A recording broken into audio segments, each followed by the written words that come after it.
I've always loved working here in the library, and that's why I keep coming back. I'm interested in world history. I'm interested in American history. I became very interested in the 1934 general textile strike, which spread across America, but it appears to me from what I've read here and the research I've been doing over the past couple of years that what happened in Southbridge was almost unique. The strike damaged a lot of mills across the United States, particularly in the South, but there weren't that many that were destroyed. And Hamilton closed after 107 years. So I want to talk a bit about how we got from something called merino mania in the late 1790s to the Great Textile Strike of 1934. So historians like to go backwards, so we'll start with Alexander Hamilton. Hamilton rivaled Thomas Jefferson in their opinion of what they thought as founding fathers America should become. What Jefferson envisioned was venerate the plow, the yeoman farmer, the person who owned some acres, farmed it himself, worked that land, and that there was a certain basic agricultural economy that America could survive on. Alexander Hamilton was appointed Secretary of the Treasury. He wrote a report on credit, and he wanted America to develop banking and investment. And then he wrote something called the Report on Manufactures. And what he spoke about in that report to Congress was that America shouldn't be beholden to Britain or other foreign countries to purchase imported foreign goods, that it should develop its own manufacturing base. And he referred to these people who would become intelligent, hardworking developers of machinery and factories as artificers. So the Hamilton view was inspiring to people in Southbridge, particularly a person named James Walcott and others who followed along behind him and began to develop textile mills here, in particular woolen mills. So let's take a look at this. Okay, blatantly stolen from images of old Sturbridge Village. It's far is better than some of the vintage images I've seen. I love the picture of the kid chasing the sheep through the fields, and this person is shearing. Merino mania struck New England, Connecticut, Massachusetts, even up into Vermont. And what people wanted was a better sheep than had been brought over by the colonialists in the 1620s and 1630s. Sheep were here in New England for a long time, but they didn't produce good meat, but especially they didn't produce good wool, and we were purchasing woolens from Britain. When you get into the Jeffersonian era, there's global conflict. They need to replace that. And the merino sheep, I don't have my bright light, but the merino sheep is a beautiful animal that the Spanish had been breeding, but that they would not sell or allow to be exported. And a couple of enterprising American diplomats managed, using what is called the diplomatic pouch, to get a couple of them out. And what people in, say, Southbridge found was, if you got one of these sheep, you could breed it, and you could sell a sheep for $500 in 1807. Wow. But why they call it merino mania is people tried to outbid each other for breeding stock. It doubled. They were paying $1,000 a sheep. Then it went to $1,500. This has been compared to the tulip craze in Holland a couple of centuries earlier. So merino mania strikes New England, people are buying these sheep, and the price is just going up. The highest recorded price I've been able to find was a breeding pair for $6 grand. That's completely insane if you're talking about the value of money at that time. The thing is, of course, anything that goes up crashes. Right. And within about a decade, they were using merinos for shish kebab, basically, okay? But they had been interbred, and we were on our way to producing a better quality of wool. And the key thing is, farmers in New England, if you own a dairy farm, can you go on vacation? Can you leave your cows? Can you go away from home for even a day? Heck no, you've got to be there for 3 o'clock in the afternoon to herd them in, milk them and everything else. You put the sheep out in the field, you know, and you go see them next week. They take care of themselves. One of the key selling points for raising sheep in New England was it's not as labor intensive or demanding on people as it was to raise dairy cows, okay? Ultimately, of course, the idea that if you could breed enough of them and sell them for $500 a piece, but after about 10 years, it doesn't happen. But by 1886 and 1887, what was called the clip of 87, when they clipped the fleece and Hamilton bought it, was one of the largest clips they had ever had.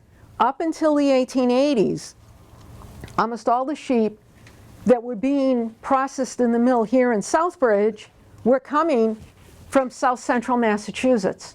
And this was enriching farmers, and the sheep were an investment to begin with. But let's take a look. This is a sheep who went feral out someplace, I think it was in New Zealand or Australia. He escaped his handlers, and they captured the guy, and this is the poor fella after they took 78 pounds of wool off of the guy.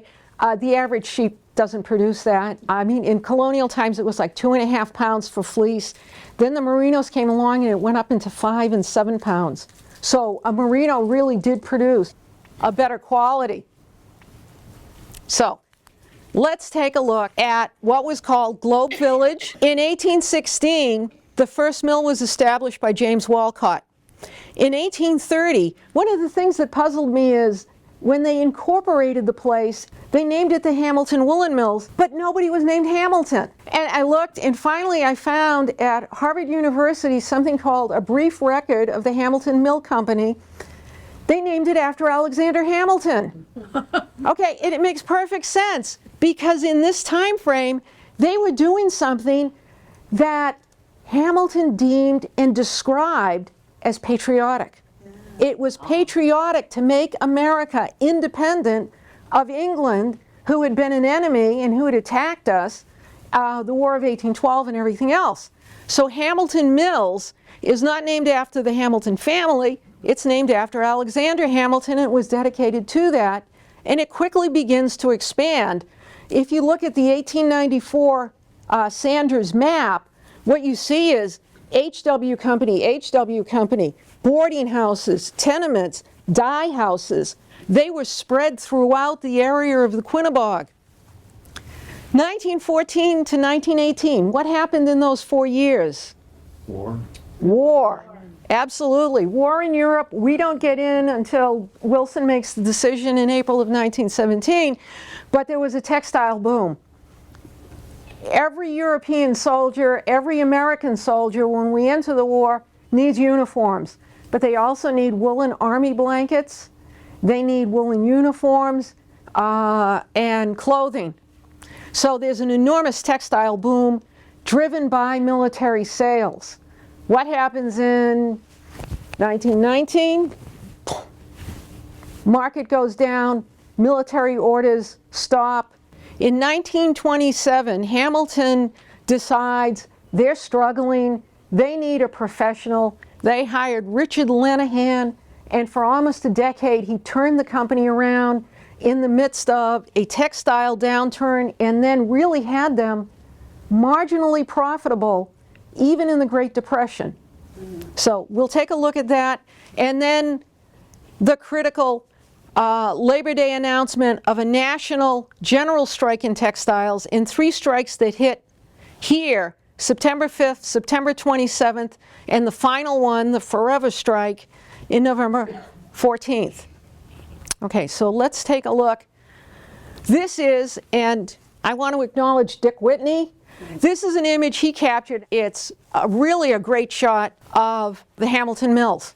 And you can see how big it was. The original mill they built there initially was a 6-story brick structure. It was considered the largest textile mill in the world when it was built. However, it's either 1850 or 1851, it burnt down. It was replaced by a slightly smaller building of 5 stories.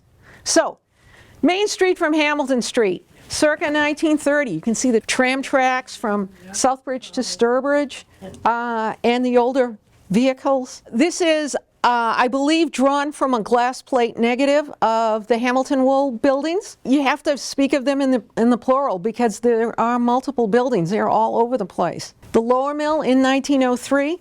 If you talk about the spirit of the mill and the people who worked in it, it is not entirely a male workforce. It was a predominantly female workforce. It is, many of the highly skilled weavers and loom fixers had origins in places like Ireland, England, Scotland. Many of the workers, by the time we're talking the 1920s, you're talking about large waves of French-Canadian migration, and very often multiple levels of a family. In other words, like grandparents came here, family settled, they brought other friends or relatives. So there's sort of a contiguous quality of people who are connected. I found an interesting article published in the New England Botanical Society Journal, Rodora. It was written by a mill worker in the Hamilton Mills. And he had made an amazing discovery, and he worked with, I believe it was Lucius Amidon, who was also sort of, I think, an amateur historian in town. And what he had discovered is, as a botanist, his hobby was going out and identifying plants. And he started, of course, in the Hamilton property. And he started finding plants that he couldn't identify. He and Amidon contacted Harvard University. Gray Herbarium, which is a repository of all kinds of samples and information and stuff, and they started identifying the plants. Australia, Chile, Argentina. Where the heck, how had that stuff gotten into the mill yard? They came up with a theory. No longer was it Merinomania. Hamilton was running so much fleece, they were buying it from the southern hemisphere so they could get a year-round supply. The fleece were out in the loading dock filled with seeds that were sprayed around the yard. So Hamilton, in a strange way, was a repository for some of the rarest plants in North America, stuff that didn't grow anyplace else. Worker housing along Hamilton Street. Deckers, but also there was a place called Brick Row, a variety of types of housing. Hamilton had been beneficent to the town in helping to donate money and land for some of the, an early meeting house and also some of the property, I believe, under the first Notre Dame church and the second Notre Dame church. Now, what do they do with the stuff when they get it? A mill is a noisy, busy, loud place to work in, okay? Textile mills, these are some photographs from a place called the Bradford Museum in the UK. This is showing machinery that's taking the raw wool, pulling the staples out, and getting it ready to be spun. This is what was called the loom shed. You would have all of this machinery side by side by side by side. Some people would initially tend a single or a couple of machines. In 1934, one of the key issues was, in order to survive during the Great Depression, the National Recovery Act had passed regulations that allowed mills to do something called the stretch out, which workers detested, that you worked not one machine, but multiple machines, and in some places, a number of them, and you were responsible for what was happening, running back and forth from one machine to another. So I want you to sort of have this in mind.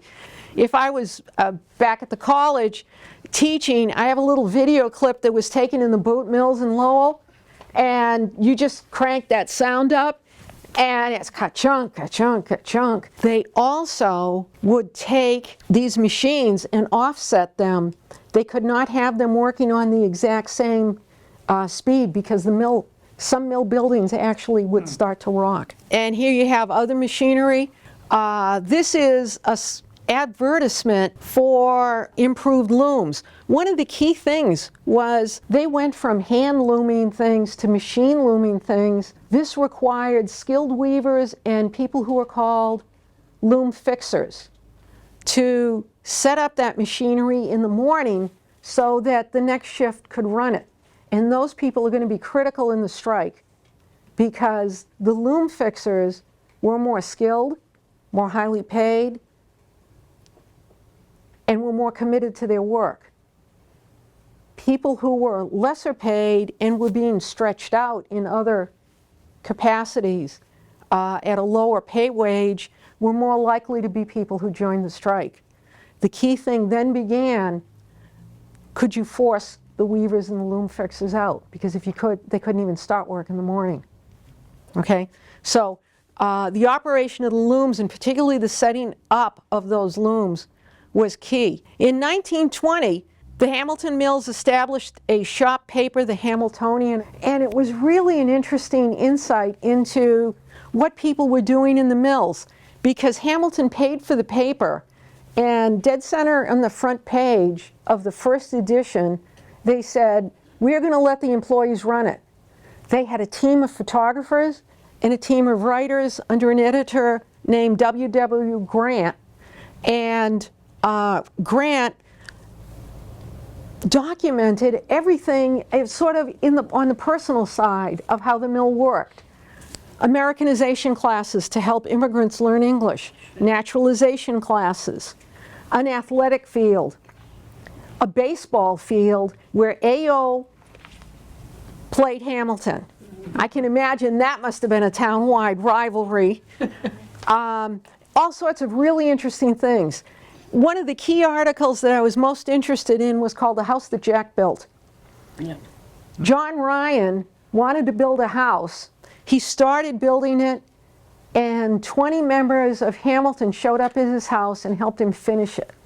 And you just sort of see, this is, 14 years prior to when everything goes bad, but you see a sort of collegiality, if you will, in the town, and the Hamiltonian really captures it.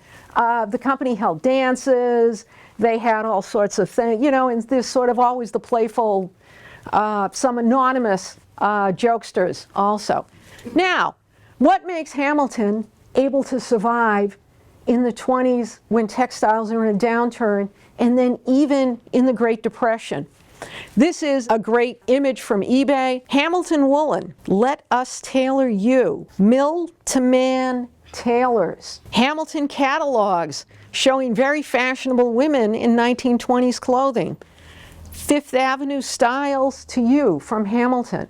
What Lenehan had encouraged was that rather than just making fine woolens and worsted materials and selling them on the bolt, that they instead ship them to New York, have them fashioned, and open a shop on Fifth Avenue with a mail order catalog that anybody in the United States could order this stuff. If you lived in New York, they would deliver it the same day. I'm reading this and I'm thinking, 1927, it sounds like Amazon, You order the thing and it's, they drop it on your doorstep. But, they had a show place. I've actually I looked up on Zillow. They had a Fifth Avenue, like a 5-story building, and they were marketing this stuff. So Hamilton was not at the mercy of people who were making the clothing. They were, in fact, it's sort of like a vertical monopoly in a way. Okay, it's not a monopoly, but it operated in that way, and it kept them alive. So by the late 1920s, they're doing good, and of course, what happens to everything in 1929? The stock market crashed. Now, fast forward, Franklin Delano Roosevelt's in the White House. The New Deal passes the National Recovery Act, and this puts an administration and a set of rules over industry, the thing is you can play those rules two ways. In a time of such extreme financial and economic downturn, the temptation was to find ways to make workers produce more. Now, it may have been an issue in the North, but it was an extreme issue in the South. There are all kinds of reports about how the NRA and what was called the stretch out played in the South. Some people were forced to work 80 hours and they weren't paid for some of those hours. The stretch out meant you weren't tending 5 machines, you were tending multiples of them. And there's a great deal of anger. There are a couple of articles written in the summer of 1934 describing the mood in the South. Some of them were using the word revolt or even revolution. I mean, this is, really a sense of desperation. The thing is, many of those textile mills in the South were cotton mills. They had talked about field to factory, that they built the factories that had come down from New England down there, and they were employing people. They had almost no labor laws. Massachusetts had a lot of labor regulations. We had strong limits on child labor, against truancy and things like that, that the South simply didn't have. So, what's the UTW? It was a small union who wanted to expand. They wanted to compete against the AFL, the CIO. They opposed the New Deal, and on Labor Day announced a nationwide textile strike. This is described as a general strike, and a general strike means the goal is to shut down everything. And they meant cotton, woolen, hosiery, but they were starting with cotton first because they could start in the South, and that's where the anger was. What was the key thing? They're arguing about pay, but they're most of all arguing about the stretch out, the extension of people to do more and more work. Tactic. This is something that comes from the age of the automobile. Flying squadrons. It's sort of a term connected with airplanes, but these were trucks and automobiles loaded down with people. Anywhere between a couple of dozen people to, in some case, 100 or 150 outside Hamilton's gates, demanding that the workers come out. In other words, this isn't a case of Hamilton workers inside unionized and ran out of the building. This is people from Rhode Island and elsewhere with UTW leaders as agitators coming into the town and spreading the strike. And if they shut down Hamilton, they would go to the next town and the next town. They hit Lowell, Lawrence, Dighton, Worcester, Sturbridge. They shut down Sturbridge finishing first, Southbridge finishing, and then they got to Hamilton. This is what it looked like in the South. The UTW led a march. People got shot. Gastonia, Georgia. If you just say Gastonia and you're talking about this strike, it's immediately associated with people getting killed, okay? The use of state National Guards or state militias. Tear gas in Salesville, Rhode Island. Tear gas used to disperse crowd in front of the Salesville finishing plant in Salesville, Rhode Island, where riots later occurred. There was a shooting of several people in a cemetery who were strikers who were being pursued by troops. The northern part of the general textile strike began in Rhode Island, and I believe that's because one of the key vice presidents of the UTW was Francis Gorman, who had been born there and who I think just simply had the connections and the knowledge of where the mills were, because Woonsocket, Providence, Warwick, a lot of those mill towns were the first ones, and then it comes up into southern Massachusetts. Hamilton Woolen split, and I'm going to use these three terms, so I want to make clear because they're different in the 1934 context than you would think today. UTW picketers, A picketer is not somebody from your mill, it's somebody from the UTW who shows up outside your mill. In other words, the people from these flying squadrons. In our case here, mostly from Rhode Island, arriving in cars and trucks, stand outside the mill, picketed the property, but don't go away. And as the strikes return, and there are various conflicts arising, picketers return. Workers, those are the people organized by a Southbridge person named George LaPlante as the Employees Protective Association. This simply means these are the people who are committed to stay to work in the mill. They don't want to go out on strike. Roughly 30% become strikers, and roughly 70%, about 700 people, tried to stay at work. And this is literally the split in the town. So, workers organized as the Employees Protective Association. Essentially, they create their own union in response to strikers who chose to join the UTW, formed a local called number 2324. Their president was a woman named Jean Gauthier, who was a worker in the mill. She and her brother both worked there. She had a widowed mother, and they were in a position where they were working very hard to support the family. So, picketers, outsiders, workers, people who stay in the mill and are struggling to keep work and keep the mill open, and strikers, people who are demanding end to the stretch out, and then later close shop. Okay, and we'll talk about what that means in a minute. So, when the flying squadrons arrived, Francis Gorman had organized the Salesville, Rhode Island strikes. Then they moved here. First strike at Hamilton Woolen. The Southbridge News and the Southbridge Press are great sources for this. Standing outside, chanting, "Shut down this mill or we will shut it for you."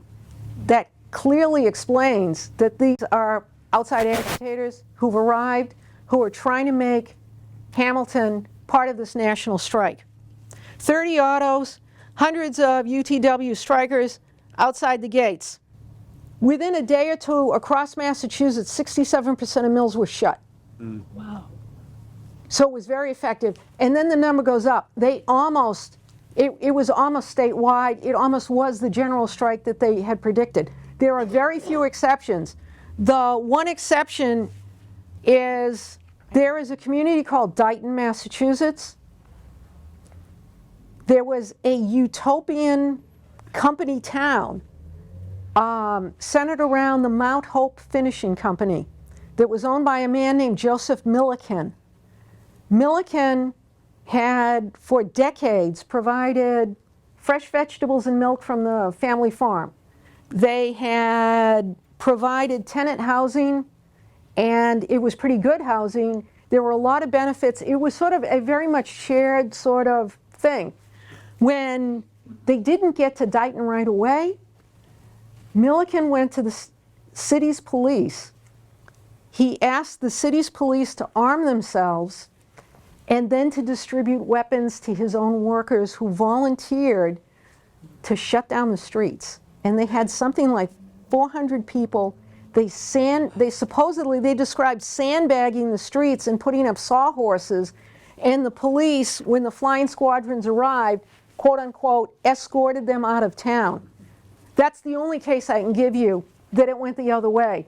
But this was a case where Mount Hope Finishing had a long record of being way more than generous in a company town, that those people felt very invested and that they were willing to actually take risks and prevent it. For Hamilton, it was too late once the flying squadrons arrived. So, they call workers outside. The unions organized. Now, what happens? The President of the United States made a public address and asked people to go back to work. And essentially, the first strike peters out. Throughout September, both North and South, there's strike activity, but it's pretty much over, except in a very few places, and one of them is Hamilton. So let's take a look at why they walk out a second time. They announce a new strike, and it's very confusing from here to the end of this process who's really in charge, because it isn't necessarily the local. Some of these announcements came from Francis Gorman, some of them came from Thomas McMahon, who was a national leader. But the mill needed to restart, and Lenihan was very concerned that they had lost so many orders. Priority was given to the 700 workers who were in the Employees Protective Association. They were coming in first. Strikers were given limited work hours until the mill was at full speed. And again, this gets back to the weavers and those people.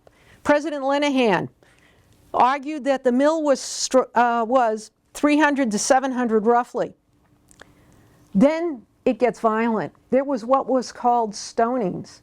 People would come up to your house at night if you were a worker who was going to the mill daily, particularly if you were a weaver or a loom fixer, and they would throw a rock through your window and run away. It's almost an untraceable crime, okay? The Southbridge police are chasing these people all over the place. They managed to arrest 3, okay? You're literally disappearing into the night, okay?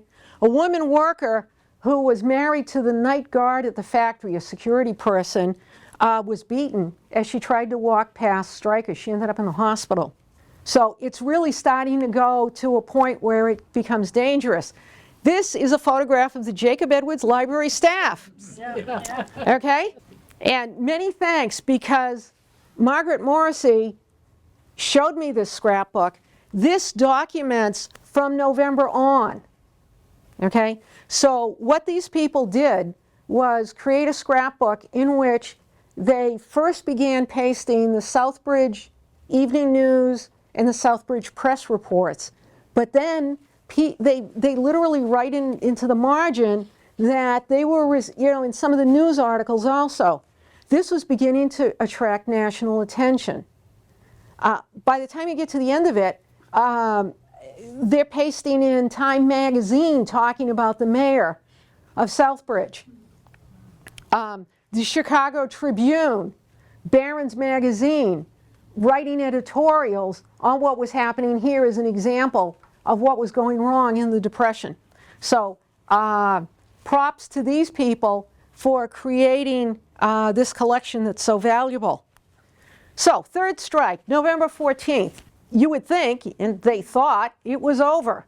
But there was a new demand that there be a closed shop. This meant that they were going to force everyone who was working at Hamilton to become a member of the UTW, and this most likely is not coming from the local, it's coming from the national organization. Stonings continue and get more and more dangerous. Even Jean Gauthier, the local UTW local head, had her windows broken on Main Street, and evidently it nearly missed her mother. The goal was intimidate the weavers and the loom fixers. And in fact, they begin to slow down production. One of Lenihan's problems with bringing back full employment, which would have included the strikers, was that they couldn't get up to full production because they couldn't get enough weavers. So, Lenihan takes out a full page in the local newspapers. There'll be an open shop or they'll shut the mill. This is a complete change. His entire career, almost a decade at Hamilton, has been devoted to saving the mill and keeping it profitable. And it made something of a profit even up through 34. But that was the bottom line. At this point, both state and federal arbitrators stepped in. State to act and strike. This is a page which Margaret kindly photographed for me. Conciliation Board. This is a state organization which came here, met with both sides, tried to bring people together. They found the UTW was not as cooperative as they would have liked. There is a lot of communication problems going back and forth. But let's take a look at how it ends. December 10th, 150 strikers attacked the Southbridge Police Headquarters over the arrests of some of the people who had been causing trouble in the streets. Homes were stoned. The state police were called in. They had been called in earlier. They were called back. But this is the tragedy. On December 13th, a 53-year-old man, an immigrant who had found good work as a weaver, left, returned home, sat down with his family, went upstairs to the attic and committed suicide. The same day that happened, Richard Lenihan said that was it and he resigned. December 24th, Christmas Eve, Francis Gorman, leader of the strike in the North, announced there'd be a new national spring strike, the biggest ever in the United States. And he addressed his comments to Southbridge. Now, if you think about everything that's preceded that, it appears that, rational thought has disappeared. In other words, I'm a historian, but there are some things you can't explain. And what happens at this point, even reading the state conciliation board reports, they talk about the fact that they put a settlement in front of people and they just can't simply make it work. The UTW, after all of that, on January 9th, voted 480 to 2 to stay out, when they knew in 6 days Hamilton Woolen stockholders were going to meet in downtown Boston and vote on liquidation. Mayor George Grant, don't close the mill. He was not only the mayor of the town, he was a stockholder at Hamilton Woolen. His son had been the Hamiltonian's editor. He made a dramatic speech to the stockholders. He voted his stock against the liquidation, but it didn't work. George Plant also appeared at the meeting, representing the employees who had been working. Are we 700 loyal men and women to be sacrificed for the 300 who'd stayed out?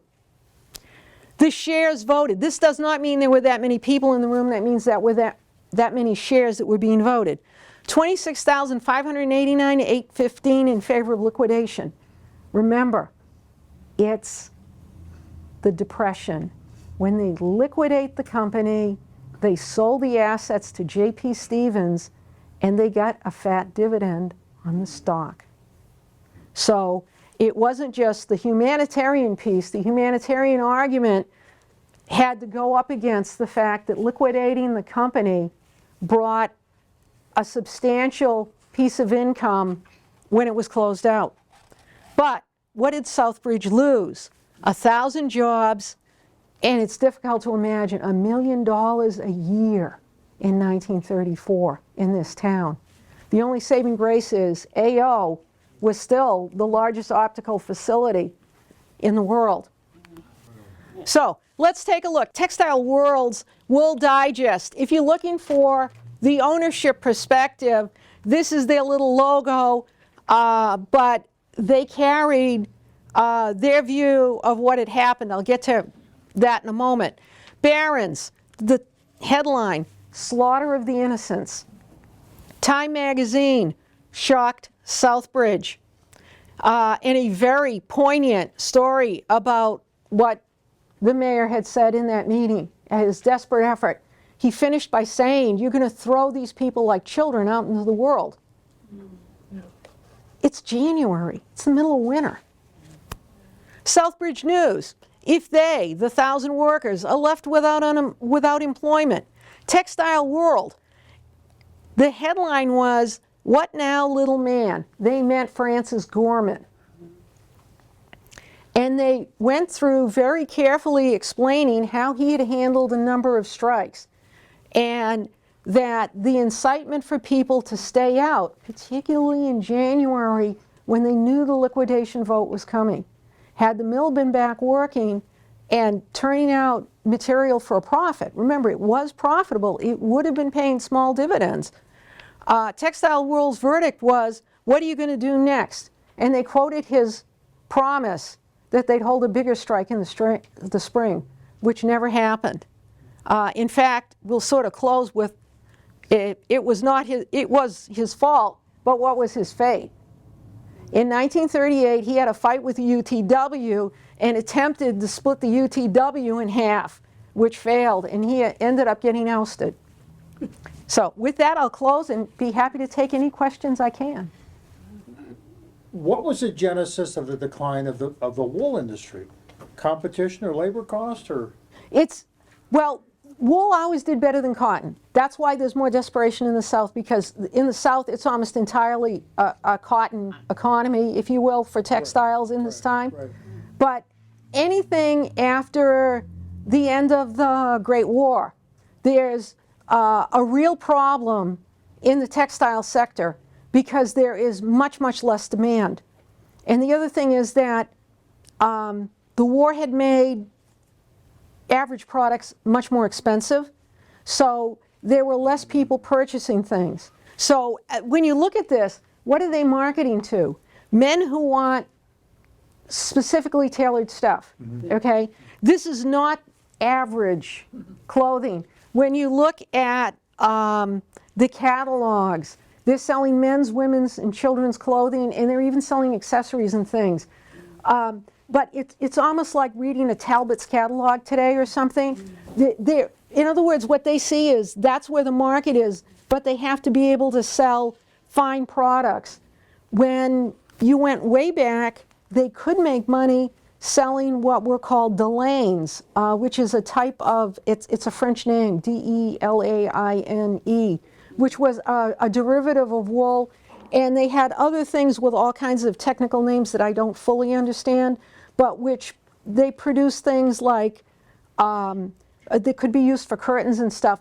They actually did use, some materials that were not wool to produce a variety of products that would sell across. But when you get to the 1920s, they're going just for that more profitable sector, because I really think there almost isn't a bottom market. It's almost like you have to sell that more expensive product to get the income they were looking for. Because demand died after the war. Yeah, because during the First World War, in Massachusetts, they were producing something called cotton duck, which is a very heavy form of cotton that's used for sail making. It was also used for the puttees that soldiers wore. There was a duck mill in Fitchburg, Massachusetts. Boom, gone. Okay, can't survive because nobody wants cotton duck unless it's the military, unless it's wartime. And I'd like to thank Dr. David Thomas very much for coming here. Thank you. Thank you. Margaret Morrissey has been above and beyond. There are librarians and there are archivists, and she's like the AAA level of that.